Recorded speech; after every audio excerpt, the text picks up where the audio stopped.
Hello friends, welcome to my channel. Today we are going to read chapter 3 from gathering to growing food and in this chapter we'll discuss कि अलग-अलग क्षेत्रों में खाने के में varieties क्यों होती हैं और किस प्रकार आरंभिक मानव ने खेती और पशुपालन शुरू किया और तब से आज तक खाने में और जीवन शैली में क्या-क्या परिवर्तन आए। तो अगर आपने इस चैनल को सब्सक्राइब नहीं किया है तो अभी जाकर सब्सक्राइब बटन पर क्लिक करें और हाँ बेल आइकॉन को जरूर दबा दें जिससे कि आपको आगे आने वाले वीडियो की इंफॉर्मेशन मिल जाएगी। तो चलिए शुरू करते हैं आज का chapter 3 from gathering to growing food. Nainu's lunch. Nainu was eating her favorite food, boiled rice, squash, pumpkins, beans, and meat. Her grandmother had grown the squash, pumpkin, and beans in the little garden plot at the back of her house. She remembered the food had been so different when she had been to Madhya Pradesh as part of a school trip. It was hot and spicy. Why was that so? नई नींव का भोजन। आज नई नींव अपना पसंदीदा खाना खा रही थी। उबले हुए चावल, स्क्वैश, कद्दू, बीन्स और गोश्त। स्क्वैश यानी कि कुम्हड़ा, पंपकिन यानी कि कद्दू, बीन्स आदि फलियां ये सब्जियां उसकी नानी ने अपने घर के पीछे एक छोटे से बगीचे में ही उगाई थी। खाते खाते नैनियों को पिछले दिनों अपनी स्कूल ट्रिप के दौरान मध्य प्रदेश में खाए खाने की याद आ गई। वह कितना मसालेदार और गर्मा गर्म था, पर वह ऐसा क्यों था, ऐसा वह सोचने लगी। तो आज हम भी डिस्कस करेंगे कि अलग अलग क्षेत्रों में खाने में इतनी वैरायटीज क्यों होती हैं। Varieties of foods. Today, most of our food such as fruit, vegetables, grain, milk and meat comes from plants that are grown and animals that are reared. Different plants grow in different conditions. Rice, for example, requires more water than wheat and barley. This explains why farmers grow some crops in some areas and not in other areas. Different animals too prefer different environments. For instance, sheep and goat can survive more easily than cattle in dry, hilly environments. But as you saw in chapter 2, women and men did not always produce their own food. विभिन्न प्रकार के भोजन। आज हमें अपने भोजन जैसे कि फल, सब्जियां, अनाज, दूध और मांस वगैरह इसका अधिकांश हिस्सा उगाई गई फसलों और पाले गए पशुओं से मिलता है। तो भिन्न भिन्न फसलों को उगाने के लिए भिन्न भिन्न जलवायु की आवश्यकता पड़ती है। जैसे धान की खेती के लिए गेहूं या जौ की तुलना में ज्यादा पानी की जरूरत पड़ती है, जैसा कि इस पिक्चर में हम देख सकते हैं। ये है धान यानी कि चावल का खेत, तो इसमें पानी की बहुत ज्यादा जरूरत होती है, जबकि जौ या गेहूं के लिए इतना पानी जरूरी नहीं होता है और इसकी क्लाइमेटिक कंडीशंस भी अलग अलग होती हैं। इसलिए हम देखते हैं कि किसान कुछ खास फसलों को कुछ खास क्षेत्रों में ही उगाते हैं, ना कि दूसरे क्षेत्रों में। यही नहीं, पशुओं को भी अपने अनुकूल वातावरण की आवश्यकता होती है। उदाहरण के तौर पर हम देख सकते हैं कि सूखी और पहाड़ी जलवायु में मवेशियों की तुलना में भेड़ या बकरी अधिक सहजता पूर्वक जीवित रह सकते हैं। पर जैसा कि हमने चैप्टर 2 में पढ़ा है कि स्त्री पुरुषों ने अपने भोजन का उत्पादन हमेशा नहीं किया। शुरुआत में तो वे अनाज वाली घास जो अपने आसपास ही उगती थी उनसे ही अनाज इकट्ठा करते थे। The beginnings of farming and herding. We have seen in chapter 2 that the climate of the world was changing, and so were plants and animals that people used as food. Men, women, and children probably observed several things: the places where edible plants were found, how seeds broke off stalks, fell on the ground, and new plants sprouted from them. Perhaps they began looking after plants, protecting them from birds and animals so that they could grow and the seeds could ripen. In this way, people became farmers. कृषि और पशुचारण की शुरुआत। Chapter 2 में हमने देखा था कि दुनिया की जलवायु बदलती रही है, साथ ही लोग जिन वनस्पतियों और पशुओं का भोजन के रूप में इस्तेमाल करते थे वे भी बदलते रहे। लोगों का ध्यान कुछ बातों की ओर गया, जैसे खाने योग्य वनस्पतियां कहाँ-कहाँ मिल सकती हैं, बीज अपने कैसे अपनी डंठल से टूटकर गिरते हैं, गिरे हुए बीजों का अंकुरण और उनसे पौधों का निकलना आदि। इसी तरह उन्होंने पौधों की देखभाल करनी शुरू कर दी होगी। चिड़ियों और जानवरों से पौधों की सुरक्षा की होगी ताकि वे ठीक से बढ़ सकें और उनके बीज पक सकें।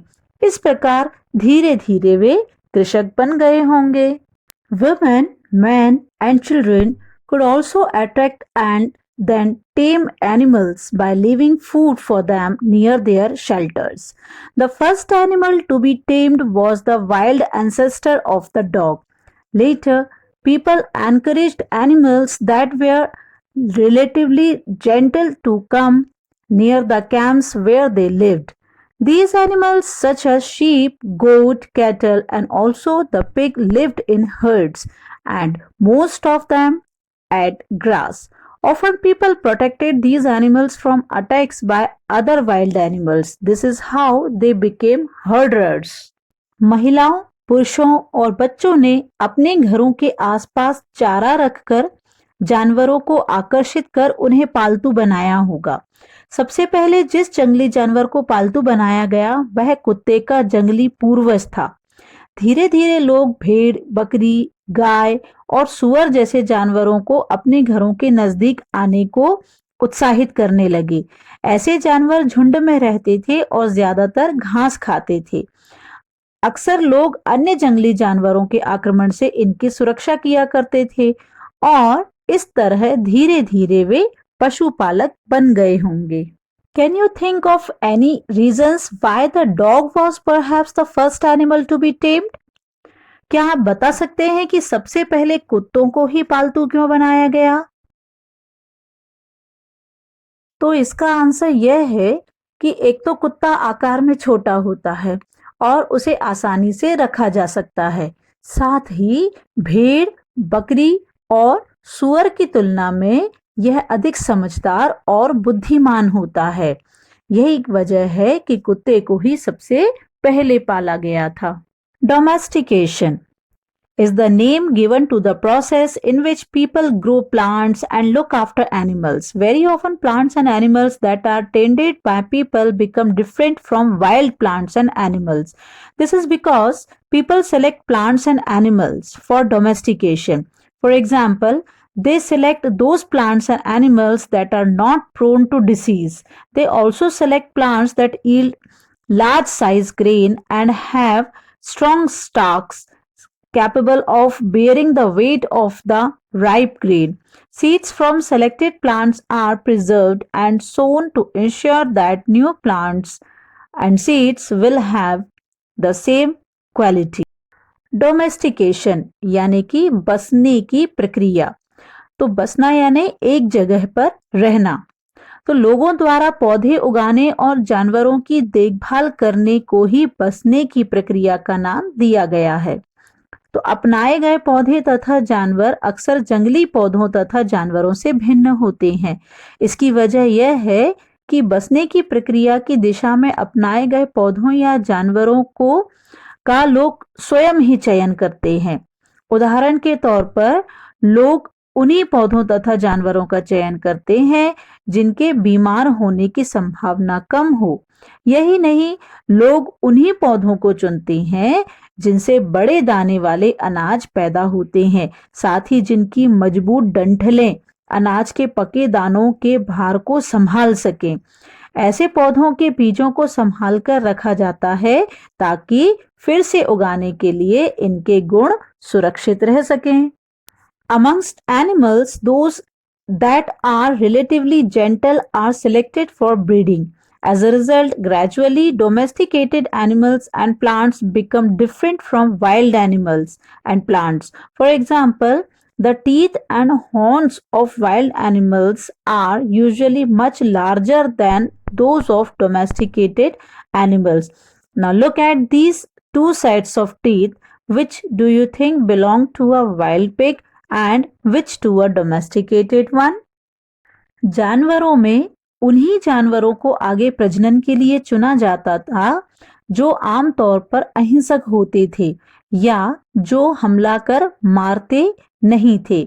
इसलिए हम देखते हैं कि पाले गए जानवर तथा कृषि के लिए अपनाए गए पौधे जंगली जानवरों तथा पौधों से धीरे धीरे भिन्न होते गए। मिसाल के तौर पर जंगली जानवरों की तुलना में पालतू जानवरों के दांत और सींग छोटे होते हैं। जैसे इन दांतों को देखिए, इनमें से कौन सा जंगली सुअर का है और कौन सा दांत पालतू सुअर का? तो फर्क आप स्वयं ही बता सकते हैं। बिल्कुल ठीक, छोटे दांत पालतू सुअर के हैं जबकि बड़े दांत जंगली सुअर के हैं। Domestication was a gradual process that took place in many parts of the world. It began about 12,000 years ago. Virtually all the plants and animal produce that we use as food today is a result of domestication. Some of the earliest plants to be domesticated were wheat and barley. The earliest domesticated animals include sheep and goat. Domestication की प्रक्रिया पूरी दुनिया में धीरे धीरे चलती रही। यह करीब 12,000 साल पहले शुरू हुई। वास्तव में आज हम जो भोजन करते हैं वह इसी डोमेस्टिकेशन या बसने की प्रक्रिया की वजह से है। कृषि के लिए अपनाई गई सबसे प्राचीन फसलों में गेहूं तथा जौ आते हैं। उसी तरह सबसे पहले पालतू बनाए गए जानवरों में कुत्ते के बाद भेड़ और बकरी आते हैं। A new way of life. If you plant a seed, you will notice that it takes some time to grow. This may be for several days, weeks, months, and in some cases, years. When people began growing plants, it meant that they had to stay in the same place for a long time looking after the plants, watering, weeding, driving away animals and birds till the grain ripened. And then the grain had to be used carefully. एक नवीन जीवन शैली। जब आप किसी पौधे के बीज को बोते हो तो आप देखते हो कि इसे बड़ा होने में कुछ समय लगता है। इसमें कुछ दिन, हफ्ते, महीने, यहाँ तक कि साल भी लग सकते हैं। इसलिए जब लोग पौधे उगाने लगे तो उनकी देखभाल के लिए उन्हें एक ही जगह पर लंबे समय तक रहना पड़ता था। बीज बोने से लेकर फसलों के पकने तक, पौधों की सिंचाई करने, खरपतवार हटाने, जानवरों और चिड़ियों से उनकी सुरक्षा करने जैसे बहुत से काम शामिल थे। कटाई के बाद अनाज का उपयोग बहुत संभाल कर करना पड़ता था। As grain had to be stored for both food and seed, people had to think of ways of storing it. In many areas, they began making large clay pots or wove baskets or dug pits into the ground. Do you think hunter-gatherers would have made and used pots? Give reasons for your answer. अनाज को भोजन और बीज दोनों ही रूपों में बचाकर रखना आवश्यक था। इसलिए लोगों को इनके भंडारण यानी कि स्टोरेज की बात सोचनी पड़ी।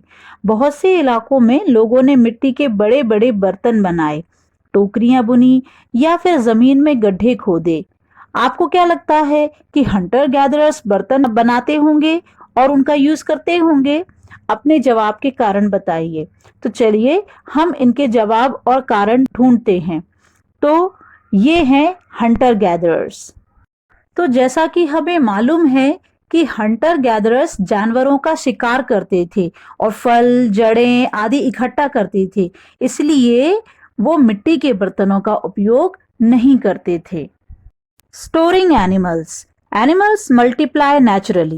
Besides, if they are looked after carefully, they provide milk, which is an important source of food, and meat whenever required. In other words, animals that are reared can be used as a store of food. Apart from food, what are the other things that could have been obtained from animals? What are animals used for today? जानवर, चलते फिरते खाद्य भंडार। जानवर बच्चे देते हैं जिससे उनकी संख्या बढ़ती है। अगर जानवरों की ठीक तरह से देखभाल की जाए तो उनसे दूध प्राप्त किया जा सकता है, जो कि भोजन का एक महत्वपूर्ण स्रोत है, और जानवरों से मांस भी मिलता है जब भी कभी आवश्यकता पड़े तो। दूसरे शब्दों में पशुपालन भोजन के भंडारण का एक तरीका हो सकता है। अब भोजन के अतिरिक्त जानवरों से और क्या क्या मिल सकता है? आज जानवरों का उपयोग किस लिए होता है? तो देखिए, प्राचीन समय में खाने के अलावा जानवरों से खाल मिलती थी जिससे कपड़ा बनाया जाता था। हड्डियां टूल्स या औजार बनाने के लिए काम आती थी, और सिन्यूज यानी कि जानवरों की नसें जिन्हें धागों की तरह इस्तेमाल किया जाता था, तो ये हम जानवरों से प्राप्त कर पाते थे। और आज हम जानवरों का उपयोग किन कामों में करते हैं? तो आज हम जानवरों का उपयोग यातायात के लिए, सवारी के लिए, गाड़ियों को खींचने के लिए और खेत जोतने जैसे कामों में करते हैं। Finding out about the first farmers and herders. Turn on map 2, page number 14. You will notice a number of blue squares. Each marks a site from where archaeologists have found evidence of early farmers and herders. These are found all over the subcontinent. Some of the most important ones are in the northwest in present-day Kashmir and in east and south India. आइए अब आरंभिक कृषकों और पशुपालकों के बारे में पता करें। तो मैप 2 आपकी बुक का पेज नंबर 14 फिर से देखते हैं। इसमें ब्लू स्क्वायर्स वाली जगहों को देखते हैं। इनमें से प्रत्येक निशान उस जगह को दिखाता है जहां पुरातत्वविदों को शुरुआती कृषकों और पशुपालकों के होने के साक्ष्य मिले हैं। ये पूरे उपमहाद्वीप में पाए गए हैं। इनमें से सबसे महत्वपूर्ण पश्चिमोत्तर क्षेत्र में, आधुनिक कश्मीर में और पूर्वी तथा दक्षिण भारत में पाए गए हैं। To find out whether these sites were settlements of farmers and herders, scientists study evidence of plants and animal bones. One of the most exciting finds includes remains of burnt grain. These may have been burned accidentally or on purpose. Scientists can identify these grains, and so we know that a number of crops were grown in different parts of the subcontinent. They can also identify the bones of different animals. Look at the table below to see where evidence of grain and bones of domesticated animals have been found. वास्तव में ये स्थान कृषकों और पशुपालकों की बस्तियां थीं या नहीं, इसे जांचने के लिए वैज्ञानिक खुदाई में मिले पौधों और पशुओं की हड्डियों के नमूनों का अध्ययन करते हैं। इनमें से सबसे रोचक जले हुए अनाज के दानों के अवशेष हैं। ऐसा लगता है कि ये गलती से या फिर जानबूझकर जलाए गए होंगे। वैज्ञानिक इन अनाज के दानों की पहचान कर सकते हैं। इस तरह से हमें यह पता चलता है कि इस उपमहाद्वीप के विभिन्न भागों में बहुत सारी फसलें उगाई जाती रही होंगी, और वैज्ञानिक विभिन्न जानवरों की हड्डियों को भी पहचान सकते हैं। चलिए एक टेबल देखते हैं जिससे आप यह जान सकते हो कि कहां कहां अनाजों और पालतू जानवरों की हड्डियों के अवशेष मिले हैं। तो इस टेबल को देखते हैं। इसमें जो साइट्स दी गई हैं उनके नाम देखिए। मेहरगढ़, कोल्डीवा, महागरा, गुफक्राल, बुर्जहोम, चिरांद, हलूर और पेयामपिल्लई, ये सभी आर्कियोलॉजिकल साइट्स हैं। तो सबसे पहले हम मेहरगढ़, जो आज पाकिस्तान में है, वहां की साइट्स देखते हैं। ये है मेहरगढ़ का पुरातत्व स्थल, जहां एक पूरा गांव ही जमीन से खोदकर निकाला गया है। यहाँ पर गेहूं, जौ, भेड़, बकरी और अन्य मवेशियों के अवशेष प्राप्त हुए हैं। दूसरी साइट कोल्डी हवा है, जो आज उत्तर प्रदेश में है, और यहाँ से चावल और जानवरों की हड्डियों के टुकड़े आदि के अवशेष प्राप्त हुए हैं। एक और साइट देखते हैं, ये है महागरा, जो कि आज के उत्तर प्रदेश में है, और यहाँ से भी चावल और मवेशियों के मिट्टी पर खुरों यानी पैरों के निशान ऐसे बने हुए प्राप्त हुए हैं। और ये है गुफक्राल जो आज के कश्मीर में है। यहाँ से गेहूं और दलहन यानी कि दाल वाले अनाजों के अवशेष प्राप्त हुए हैं।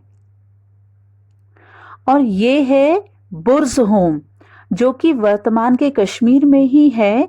यहाँ से भी गेहूं और दलहन, कुत्ते, मवेशी, भेड़, बकरी, भैंस आदि के साक्ष्य प्राप्त हुए हैं। ये है चिरांद जो कि आधुनिक बिहार में है और यहाँ से गेहूं, हरे चने, जौ, भैंस, बैल आदि के साक्ष्य प्राप्त हुए हैं। अगली साइट है हल्लूर की जो कि प्रेजेंट आंध्र प्रदेश के हैं। यहाँ से ज्वार, बाजरा, मवेशी, भेड़, बकरी, सुअर आदि के होने के साक्ष्य मिले हैं।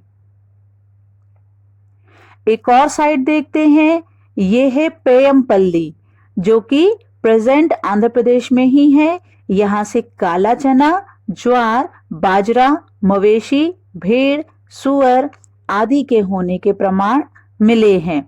जिन जिन जगहों पर अनाज तथा हड्डियों के अवशेष मिले हैं, ये जो साइट्स हमने देखी उनमें से कुछ ही हैं। ऐसी तो बहुत सी पुरातत्व साइट्स हैं जहां से आरंभिक काल के कृषि और पशुपालन से संबंधित अवशेष प्राप्त हुए हैं। तो दोस्तों आज के वीडियो में बस इतना ही। इस चैप्टर का बाकी का कंटेंट हम नेक्स्ट वीडियो में कवर करेंगे। तब तक आप इस वीडियो को एक बार फिर से अच्छे से देखिएगा और जो कुछ भी समझ में ना आए आप कमेंट बॉक्स में पूछ सकते हैं। और आपको ये वीडियो कैसा लगा प्लीज कमेंट करके बताएं। और हाँ, इस चैनल को अगर आपने सब्सक्राइब नहीं किया है तो सब्सक्राइब जरूर कर दें। Thanks for watching. Bye bye.